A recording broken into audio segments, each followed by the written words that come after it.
వంకాయలు వంగ మొక్క సార్. మనం ఎన్ని కూడా మనం పెట్టాల్సిందే ఇవన్నీ ఇది వేసేసి డ్రిప్ ఆన్ చేసేస్తావా? అవును సార్. ఇప్పుడు ఇది పెట్టేసిన తర్వాత డ్రిప్ ఆన్ చేసి సరిపోతుందా, నీళ్లు పోయాలి మళ్ళీ అవసరం లేదు? లేదయ్య గారు, ఈ డ్రిప్ వల్ల మనకు ఉపయోగం బాగుంటుంది సార్. బాగుంటుంది. ఇది కూడా మన గవర్నమెంట్ వచ్చినాక సబ్సిడీ పెట్టుకున్నానండి. 90% మనకి రాయితీ 6,000 కట్టానండి. మన డ్రిప్ వచ్చి వాళ్ళే చేసేసి. డ్రిప్ వల్ల నీకు లాభం ఏంటి?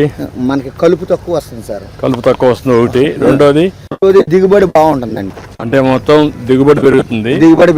కలుపు శాతం తక్కువ అవుతుంది, కూలీలు తక్కువ అవుతుంది.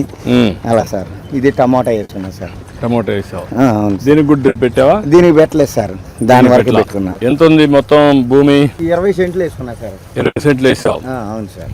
ఎంత వస్తుంది నీకు ఎకరాకు? ఎకరానికి రోజు ఒక క్వింటాలు 5 క్వింటాలు అలా తేలుతుంది. ఇప్పుడు 20 సెంట్లు ఎంత వస్తుంది అనుకుంటున్నా? క్వింటా అవుతున్నాయండి సార్. 2 రోజులకు ఒకసారి క్వింటా అవుతున్నాయి. ఎన్ని పంటలు వస్తుంది? 10 కోతలు 15 కోతలు దిగిద్దండి. క్వింటాల్ ఎంత అమ్ముతుంది ఇప్పుడు? క్వింటా వచ్చి 1200 అమ్ముతుంది సార్. 1200 అమ్ముతుంది. 1200 ఇంకా ఎక్కువే వస్తుంది సార్, ఎందుకంటే మనం చేసుకునే దాన్ని బట్టి సార్. బాగున్నాయి కాయలు అయితే బాగా ఉన్నాయి. ఇప్పుడు ఎన్నో పికింగ్ ఇది? ఇది మూడో పికింగ్ అండి. మూడోదే? అవును సార్. ఒక టన్ను కోయాలంటే ఎంతమంది కావాలి? టన్ను కోయాలంటే 10 మంది కావాలి సార్. 10 మంది? 10 మంది కావాలి ఒక టన్నుకి. కావాలండి. ఒకటే తీయాలా? ఒకటే తీయాలండి, తోడుకోకుండా.